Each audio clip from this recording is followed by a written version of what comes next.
Владимир Владимирович, такой вопрос. Собираете ли вы материалы для будущих мемуаров, по примеру многих мировых лидеров? Нет. Я вообще считаю, что нужно просто работать. Оценки. В мемуарах даются оценки прежде всего самим себе. Пускай люди, если посчитают возможным, дадут оценки и работе, моей работе, и работе моей команды, тех людей, которые рядом со мной. Вы рассказываете про успехи страны, а расскажите лучше про ваши личные успехи в этом году. Мои успехи не могут быть отделены от успехов страны. Я этим живу, и работа с утра до ночи именно в этом и заключается. Вы хотя бы раз в жизни отправляли своим близким, детям, внукам сообщения через мессенджер, записывали им так называемые видеокружочки? Нет, никогда этого не делал. Вопрос, который мне особенно любопытно озвучить. Видел вашу кремлевскую квартиру. Плохо все. Холодильник пустой и ряженка одна. А где уют? Вы знаете, это все, что там сделано в Кремле, это было сделано еще прежним руководителем, управляющим делами президента при Борисе Николаевиче Ельцине. И с тех пор там ничего не изменено. Вообще ничего. Никаких ремонтов не было сделано. Ну, может, стулья там поменяли. Ну, делалось это, я думаю, наверное, надо у Павла Павловича спросить, это делалось наверняка под присмотром и по требованиям ГИОПа, потому что интерьеры Кремля, они требуют определенного бережного к ним подхода. Вот как было тогда сделано, так все и есть. И делалось, я думаю, для того, чтобы в течение дня можно было бы там отдохнуть, если есть необходимость.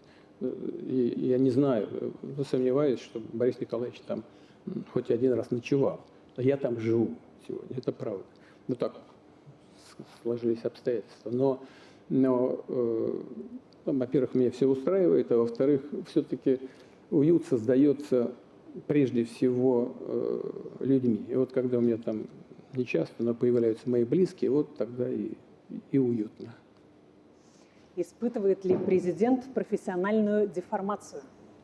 Да, думаю, что да, так как и каждый человек, который полностью погружается в работу. Какой момент или событие уходящего года вам запомнилось больше всего, а какой хотелось бы забыть и не вспоминать? Какое запомнилось больше всего, даже трудно сказать. Вы знаете, у меня такое чувство, что Новый год, который мы отмечали в прошлый раз, состоялся 2-3 недели назад. Вот, да, я говорю без всякого преувеличения. Вот просто настолько все спрессовано. И у нас многое за это время произошло. Я считаю, что много положительного.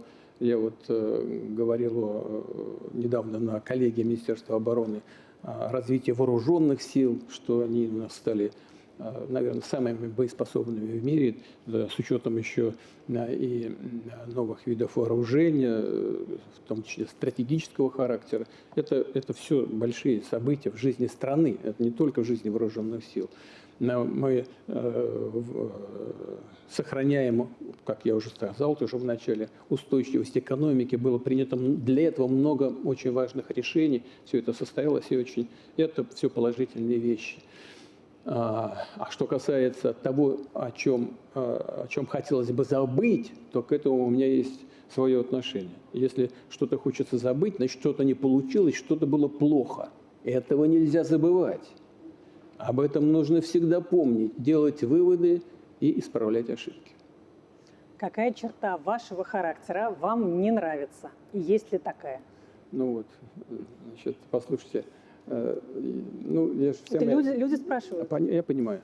Вот я сейчас попытаюсь ответить. Вся жизнь, она практически на виду. И говорить, где у меня положительные качества, где какие-то отрицательные, только давать повод для, в общем, мне кажется, ненужных пересудов. Пускай люди со стороны сделают сами. Они, конечно, есть, как у любого человека. Есть ли у вас настоящий друг? Вы знаете, надо понять, что такое настоящая дружба. Понятийный аппарат должен быть отработан. Ну, так, на первый взгляд, настоящая дружба подразумевает полное бескорыстие.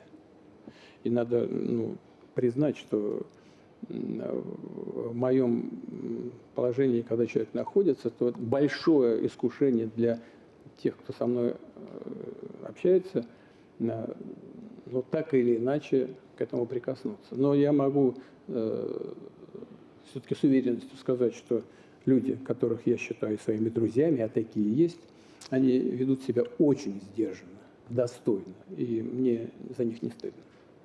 Что вас мотивирует и заставляет идти дальше? И что не дает вам унывать? Мотивирует и заставляет идти дальше доверие людей. Вы знаете, я когда с этим сталкиваюсь, и когда слышу некоторые вещи, которые вроде уже и раньше звучали вслух, но некоторые так звучат, понимаете, прямо, комок в горло. И это, конечно, мотивирует. Это не может не мотивировать, мне кажется, любого человека. А заставляет не унывать доверие и вера в будущее России. Что, по-вашему, самое главное для мальчишки 13 лет? Хорошо учиться, быть сильным, иметь верных друзей или что-то еще? Любить маму. Говорю без шуток, это не ирония. И опять хочу к Нарану Алексеевичу обратиться. Ему сейчас ничего не надо говорить, я сам скажу. Вот мы с ним обсуждали, когда я его пригласил в Кремль, позавчера, да? И раньше еще, после его доклада, прямо с линии боевого соприкосновения, я попросил коллег и спросить, какие есть вопросы, в том числе бытового характера. Я считаю, что если мы контачим с кем-то, тем более, что с ребятами на линии боевого соприкосновения, надо постараться бытовые-то вопросы порешать. С ним поговорили.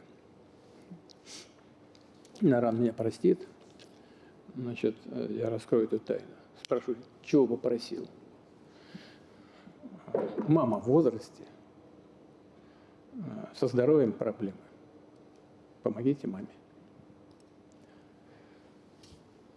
Смотрите, такое отношение к маме, так, это не просто отношение одного человека к другому.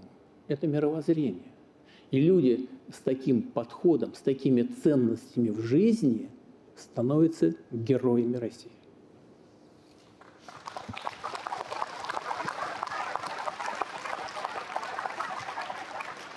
А любовь с первого взгляда существует? Думаю, да. С чего начинается Родина для вас лично? Для меня лично с моих родителей.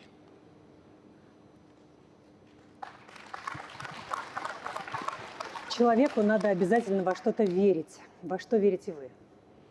В Господа, который с нами и который никогда не оставит Россию. Число обращений перевалило за 3 миллиона. Это абсолютно рекорд.